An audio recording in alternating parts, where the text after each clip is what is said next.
You are now watching By the Minute Crime News.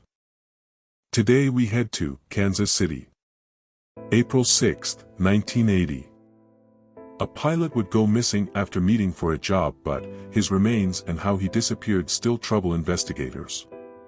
Darrell Prilliman, 40, a father, pilot and husband, was going through a custody dispute with his wife.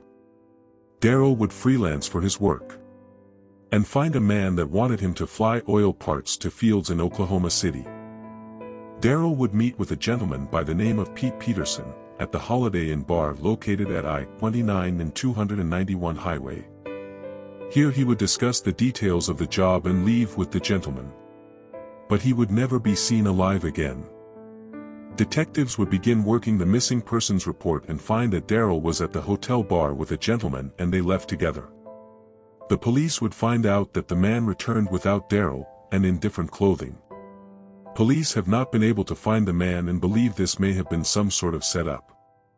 A month later, on May 4, 1980, police would head to a wooded area located at N. 108th and Skyview. There they would discover the body of Darrell. Autopsy would reveal cause of death to multiple gunshot wounds. At this time, police do believe in the motive that this may have something to do with the custody dispute, as it was alleged that Darrell was threatened in the past. Authorities need concrete evidence and tips to finally get the suspect and people responsible in this case in custody. June 3, 1983. A woman last seen at a nightclub would be found dead in a ravine. Jacqueline Davis would head out for the night to the Pink Garter Club, which was located at 39th and Main Street. She would not be heard from in a few days. Later she would be found deceased. Fishers would discover her body in a ravine located at 66th and Paseo. Do you remember who Jacqueline was with the night she went out? We need more details into why she was found in the ravine, and who she may have spoken with that night. While time has passed, we know how important it is to garner tips for these old cases. Any details help. December 4, 1985. A robbery would be interrupted and end in the murder of our victim. A Pizza Hut located at 7510 East 87th Street would be in the middle of a robbery. But two customers would come in and it would change the situation for everyone involved. Police would head to the Pizza Hut and find our victim, Brett Craiglow. Brett would be pronounced dead at the scene from a gunshot wound to the chest. Police would realize that the robbers did get away with $2,000. And they have gotten away with something more valuable, which is taking away Brett's life. April 14, 1990. A woman would go missing and a few days later, her body would be discovered. Catherine Baker, 30, was known to frequent bars located in North Kansas City. The three bars specifically were Helen's in 210 Highway, Marcy's on Vivian Road and the Depot in Avondale. Catherine would be last seen at one of these three bars the night before her disappearance. On April 19, 1990, Catherine's missing person case would turn into a homicide investigation. At 4220 Northeast Birmingham Road, Catherine's body would be discovered. Police know that the suspect murdered her in a different place than where her body was found. We need tips to get closer to finding our suspect in this case. January 14, 1994. A woman's body would be found in a deserted area, and police believe her work may have been the cause of her demise. Kimberly Cowhick worked in the streets. She would be reported missing by her boyfriend, who stated she went to the store and never returned. This would be on November 28, 1993. She would be staying at a motel located near Independence Avenue and Paseo. Months later, utility workers working near North 72nd and North Brighton would discover a female body that seemed to be there for some time. Medical examiners would trace the victim to be Kimberly, who was found deceased from a gunshot wound. Detectives were able to gather more details about Kimberly's work and know that she worked the 18th, Main and Independence Avenue area. No matter what Kimberly's job was, it is important that we get the suspect off the streets. October 18, 1994. A woman would be screaming for help, which would alert her neighbors to call the police. Police would head to an apartment located at 3744 Warwick. On arrival, they would find a woman in the front doorway, suffering from multiple stab wounds. She would succumb to the injuries at the scene. Our victim is 26-year-old Twyla Harris. Twyla worked as an insurance specialist and was a member of her church. Twyla was originally from Los Angeles, and was in Kansas City for about a year before her murder. Witnesses remember hearing loud screams, tussling, and arguing from a man and woman. They also reported that a man was seen running towards 38th Street.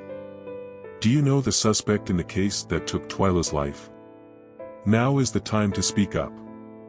May 3, 1997. A man that was over his limit would then become a murderer, and may have traveled back to his home country. It would be closing time at the Taqueria Mexico restaurant, located at 910 SW Boulevard. A man would be causing a disturbance with the staff, as they were closed and refused to serve him any more alcohol. Working security at the restaurant would be Todd Simons. Todd would confront the man and tell him he needed to leave. Todd and the man would get into a scuffle, where the suspect would remove Todd's firearm, and shoot him multiple times. The man would then become frightened and speak only in Spanish, stating that he needed to get out of town. He stated he would head back home to Chihuahua, Mexico, Juarez, Mexico, or to Texas. The man would hop on a train out of Kansas City before police were able to arrive on the scene. Todd would be rushed to the hospital, where he later succumbed to injuries from this incident. The suspect in this case is described as a Hispanic male, 5 feet 6 inches to 5 feet 8 inches, 180 pounds, stocky between the ages of 22 to 30 at the time of this incident. He had short black hair and a medium to dark complexion. He has a tattoo of a Grim Reaper on his right inner forearm, the initials RMP or MRP on his left shoulder, and he also has multiple cut scars on his right arm.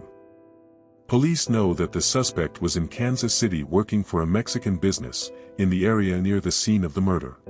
With the details we have in this case, we know that someone out there knows our suspect, do you? April 7, 2011. When it comes to those of our victims that are transient many times, they still have family that cares for them and wants to keep up with their whereabouts.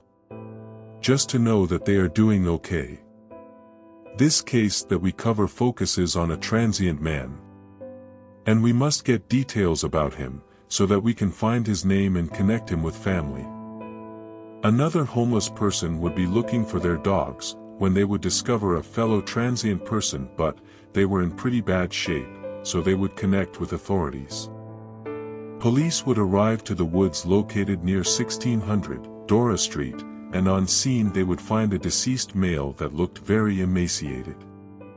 They knew that he was transient as he would be living in a makeshift tent. Inside the tent they would find him between covers. But no identification on our victim to find his name. He has remained in the unidentified database for some time, and while there are pictures of our victim, they cannot be shown on our channel.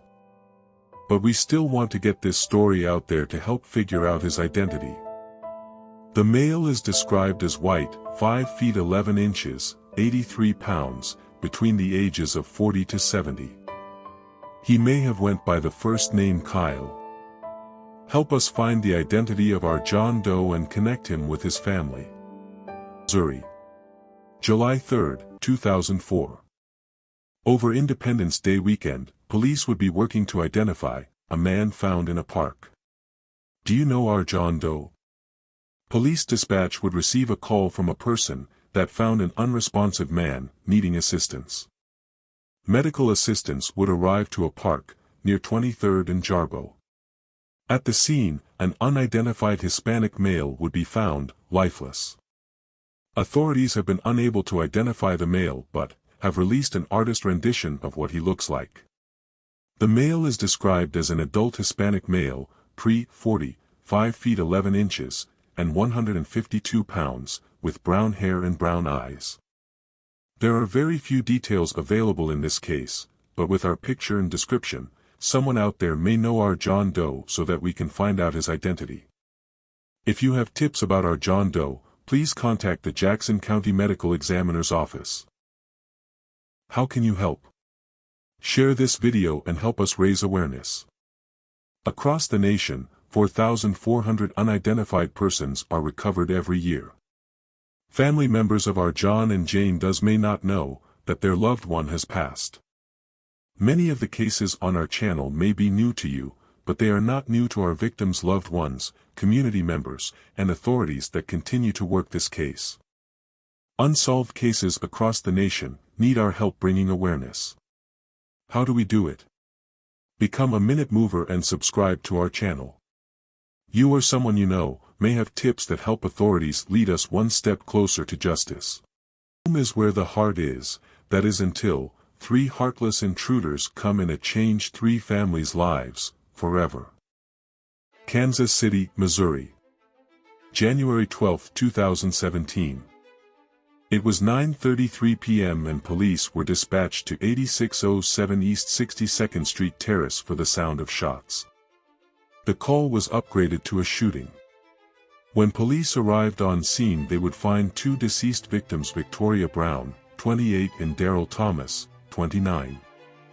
Police would also find Ollie Brown, 20, suffering from gunshot wounds, another adult female and young juvenile male also suffering from gunshot wounds. Ollie would succumb to her injuries at the hospital. Witnesses saw 3 black male suspects and police have released a description. Suspect number 1 is a black male with shoulder-length dreadlock hair and has a light complexion. Suspect number 2 is a black male was wearing a light gray hooded sweatshirt. Suspect number 3 is a black male, no further description. Whoever these criminals are need to be off our streets. They shot a 2-year-old baby 5 times, killing 3 and injuring another with a gunshot wound to the face. These criminals are monsters. You should not feel safe knowing they are still roaming our streets, by the minute. Police also have the description of the vehicle being black or blue with 4 doors. If you have any information about this case, the police need your help. Contact Kansas City, Missouri Police Department. Victoria was a math teacher and also loved helping out with the marching band. Darrell, a father. And Ollie, a mother, whose young child was injured in this incident. So many families, friends, students and members of the community are in mourning as their family was taken from them by 3 individuals that remain free, by the minute. Please, if you have any information about this case, contact the police. This case can be solved with help from the community. Let's do our part. Thank you for watching By the Minute News. Like, subscribe and comment for more true crime news.